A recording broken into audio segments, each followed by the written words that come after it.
What up, what up, what up, and welcome everybody back to Pnoid News. Man, listen, all right, I just got done listening to 9 hours worth of Mencius Mobug. In particular, a general introduction to Unqualified Reservations. Now, I know this book's from 2009, right, and it's a beautifully well written book, a lot of history, a lot of information in it. And I'll be honest, man, I kind of just wanted to do a book review and kind of review some of the principles in it and kind of get into it just a little bit because I thought it was really important to sit here and just really get into like the meat of this and understand like what he's saying from a whole and kind of match up some of what he's saying to what we've been saying as well. All right, so he starts off this entire thing with basically beginning to really have this conversation as dropping red pills to show that individuals who are reading this, and he's trying to speak to other college educated individuals who are more left leaning in their perspectives, more progressives and things of this nature, right? Because these are the people that he hopes to garner favor with these writings because he wants to have an intellectual conversation, and that's a beautiful thing, and I get his mentality. But I'll be honest, I think a lot of this book he falls into the trap of what Ted Kaczynski said, and is where he said, look, the individuals in our universities and the professors are the people who have the least amount of clear thought about things, and you're not going to get anything positive out of universities as a whole.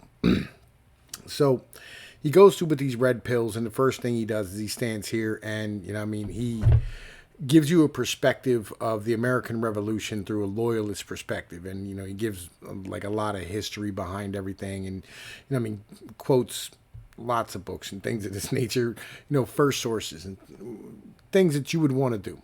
So then he stands here and he starts getting into like the history of how we got to where we are right now. And he begins this by standing here explaining some really simple truths about things. Like, for instance, how the United States Constitution sits here and it says all men are created equal. But on the same point, he says no two men are created equal. One man may be better at math, another man be able to jump better. Like these type of things. It's like that's just patently false. And how progressivism has started long before we thought about where it started from, right? And how it is, it's kind of like an official state religion. So he stands here and he goes through all of this and he starts breaking down how it would be better off to have a more stable government through the process of having royals and the process of feudalism rather than having the process of where we are today. And he quotes Machiavelli, right? And I personally think he quotes him wrong as a whole. He said, Machiavelli, because he said monarchy becomes tyranny, republics degenerates into oligarchy, and democracies break down into republics break down into oligarchy, and then the popular government lapses basically down into anarchy, right? And that's how things tend to work, right? But what Mencius Mobug says is that democracies break down into oligarchies, which is not true. Republics break down into oligarchies. Democracies break down into anarchies, which we have seen recently, where everything is on fire, right? like, that's how, democracies end up having this way. And there's always a question of how we actually got there as a whole, whether it's, how good life is, or whether it's the fact that eventually you're going to run out of other people's money. That's always a question, and there's no accountability upon these things. And this is something that, he's a neo-reactionary as a whole. And I'll be honest, I'm sitting here trying to let all this sink in. And for me, neo-reactionism and creating the type of government that he wants is the same as what Eric Weinstein wants. He wants adults in government to run things. And I don't think it's, like the way to go about it. Because he sits here and he's a huge fan of, he's an Anglophile as a whole, right? He really likes, the idea of Britain and England. And I've actually watched a few streams with him, where he actually, he backs this up recently. He's an Anglophile and he's a huge fan of the British system. And he says that the Constitution doesn't need to be written down, right? Because, even though it's written down, it's still just a piece of paper. And I remotely agree with him. And I know that democracy is dumb, right? And this is kind of the whole point. He's coming to a point where all of us have come to, right? To where we go, democracy is stupid. Like it's dumb. Universal suffrage is the problem, right? It's not so much about the fact that democracy is stupid, because we don't even live in a democracy. We live in a republic, which is highly important to understand. Right. That's why, literally, we have a whole political party called the Republicans. Right. But they're completely corrupt. Everything is completely corrupt at this point. Everybody's bought and paid for by special interest. And everybody keeps kicking the can down the road because they made a lot of really dumb and bad decisions to begin with. And this is an important point to come to. So his solution is an anti-university, right? Anti-versity. Basically, it's a university that doesn't have all of the nonsense that, modern universities had. There's no, black studies. There's none of this, social studies and things of this nature. And I get his mentality, right? And I think that's a really good idea as a whole, is to stay in here and have actual universities do actual work like MIT. But even then, it creeps into MIT. And having it creep, watching the creep into places like MIT and Harvard and things of this nature, and even he knows Harvard's completely corrupted. The problem always lies in funding as a whole. And that would be something that would need to be dealt with to even start something like an anti-university, which I think is a great idea. I really do. I think that's an awesome idea. And these are little jewels that I like to glean from these things. Right. But I have to touch on his economic mentality too, because with the advent of modern monetary theory and the way things are going, and having a better understanding of how the entire system works as a whole, I realize that your buying power is tied to the amount of dollars in circulation, right? And that's an important thing to understand. The more money in circulation, the more money they print out of thin air, the more loans that they guarantee and back, the federal government backs, or, whatever the case is with Fannie and Freddie Mae and things of this nature. The Fed buying mortgages, the Fed buying securities. It ends up diluting the buying power of, the lower classes and the middle class as a whole, which really is, it's a destruction on savers, right? That's, a major problem that we have inside of the system as a whole. And he thinks that, we need to stand here and destroy the currency, replace it, and then say we're never going to print another dollar ever again, which is the basis of Bitcoin, right? And I have a question about Bitcoin that I'm not sure if anybody can answer. If anybody watches this as a whole who has these type of answers, can they print a coin with 50 trillion coins? So you could liquidate the entire world and have it prepared for when, the dollar slips and it can kind of just slide into its place. Because that would, I think, the only way that cryptocurrency could really go on a worldwide level. Because the mentality of Bitcoin is that its scarcity makes it, have value and worth. And it has become a placeholder for inflation, which is a beautiful thing. And I love that fact. I really do. It just exposes inflation. But the problem is, things like Bitcoin are too scarce and are on a level of where now they're volatile. And being volatile is not a positive thing. But anyway, somebody answer that in the comments, please. Right. So he then goes into conservatives versus progressives, and why progressives win is because they expand. Right. And this is, God, I love this mentality. Right. And this is how I'm going to explain it. Basically, you as a progressive, right, or you as a conservative, like basically all you have is this light, right, in the darkness. And the darkness is just completely surrounding you. And the darkness will keep creeping in, right, no matter what you do. And what you really need as a whole is a goddamn flamethrower, right? Like, just to keep people at bay. Like, and that's, you need a way to be able to expand yourself. Like, progressives have stood here and taken this, and this is a beautiful part of the book, and this is why, like, I think it's well worth reading. Like, there's so many parts of this that just make it so worth, standing here and actually looking at it as a whole and going like, yeah, man, like, you should read this. But one of the biggest parts of this is how he explains the modern paradigm of how politics works, right? He basically says this: progressives stand here and they have a collective ideology, right? Whereas the conservatives or the right wing literally have none, right? And the progressives think that the right wing are organized because they are. Like, basically, it's projection.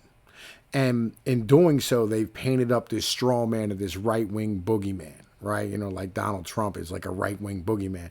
But the truth of the matter is like a lot of us turned our back on him over little petty dumb shit because all of us have our own issues, right, that we really care about. And, the right isn't coalesced. And because the right isn't coalesced, like the left wing has basically just been marching, like, and just pushing the window left for so long. And the conservatives are just a small check on that as a whole.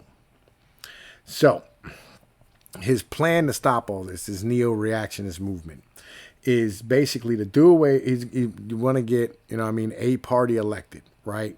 To where the president comes in and he goes, I'm getting rid of the Constitution and I'm declaring martial law, right? And they're going to take a year and just basically destroy the government, right? And, this is all going to be done once you have this anti-versity in place. And the anti-versity is going to be filled with like these super bright minds who are going to guide this entire thing. They're going to find a dude who's like a corporate CEO who can run things, put him in charge, and then just walk away. This is the Eric Weinstein plan, too, by the way. Legitimately. It's just get a couple guys, right, who are full-grown adults and let them do what they do, right? And that there is I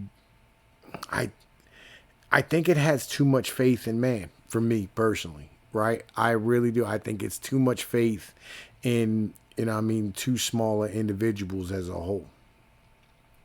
Like, that's kind of my mental.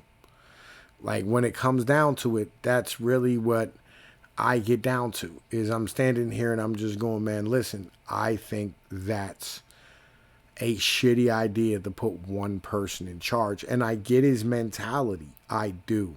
Is that, the governed, the governors govern at the consent of the governed, right?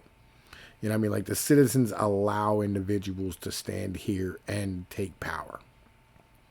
Now, a big part of this is basically this is an eject button in a plane flying towards the deck. The reasons why the United States doesn't revolt and the reasons why the United States doesn't fall apart is because there's no other plan. There's no better option. There's just not, as a whole. There is no other government. There is no other plan. And the reason why there's no other plan, the reason why there's nothing else to look to, right, is because of the fact that, like, we've created the most free society on the planet. But on the same point, are we free anymore? It's a good question. And I think you should read this book and check it out. I'm going to leave the links in the description, for the audio version I found on YouTube. I think, like, it's well worth listening. It's like 9 hours. If you have one of them jobs where you got nothing but time to sit and listen to it, it's great. It's, it's an amazing read. Like, I just sat for like 2 days and just, just listened to this whole thing, right? as a whole, I think it's a well written book. It's well researched. It's well documented, and I mean, he brings up a lot of really good points. But I'll be honest, man. Like when I read it, I found myself just going back to Kaczynski over and over again. Like like this is all stuff that like legitimately people were saying before his time. And it's important to have this understanding, and I actually had a conversation with Max Maria where like we got into it tonight about, I mean, a lot of the things about this book. One of them is like, because he's Jewish, he doesn't blame anything on the Jews the entire book, right? And he's a virulent, you know what I'm saying, anti fucking Semite and shit, or fucking pro Semite individual. Like he's super genteel and shit. He's really about, you know what I'm saying, preserving like the look of Jews in this book. And I'll be honest, you know what I'm saying, like you gotta take the log out of your eye, like it is what it is. Like you gotta do that at some point, I mean, you gotta have that conversation. Go, yeah, like we were responsible for a lot of the terrible shit that's happened. I get it, I mean, most of these university professors and I mean but he does bring up the WASP question, and understand, like, I got a dude named, Super Duper Swagger Scooper, who I love to death. He's in my Discord. If you're not in the Discord, join. Links in the description. Like, man, listen, I'll be honest. All right. Super Duper gets mad when I say the word WASP because he thinks I'm talking about him. You have to understand. All right. It's like Cesar Chavez, right, stood here, and when he was in America, in LA, as a union organizer, he went down to the border with a bunch of guys with chains, and he called them the Wetback Brigade. There's a difference between a Mexican who owns a garage or a local business and, sponsors a local little league team. You would never call him a wetback, right? There's, I mean, there are guys who, you would never call, there are individuals who, work in corporate offices you would never call rednecks, right? It's derogatory terms for certain individuals. And when you talk about WASPs in the Northeast, you're not talking about poor people, right? Like you're just not, right? It's a opposite term, right? Like when you're talking about, when we talk about like when individuals go, these Jewish bastards or whatever, or whatever it is, they're not talking about the Jew who owns a hot dog stand and is scraping a living to get by, you know what I mean? Like, because they exist, right? I've met these guys, these individuals with a little falafel shop and stuff, you know what I mean? They make great little gyros, which is why I frequent their establishments. Like, I know poor Jews, right? What you're talking about is the rich upper shelf of these people. Right, you're talking about in the Northeast when you talk about WASP, you're talking about the individuals who drink wine and drive Saabs and they wear sweater vests and they went to Yale or Stanford or Harvard, right? And this is their stronghold is in the Northeast. Understand that, and like a lot of these mentalities and a lot of this progressive movement comes from them, like legit comes from them. And this is important to understand as a whole. So with that being said, look, I'm going to shut this down. I'm going to upload this video. Y'all know the deal. Like, share, and subscribe. Hit that Patreon link. You know what I'm saying? Become a patron if you enjoy this content. I'm Tom. Peace. Later.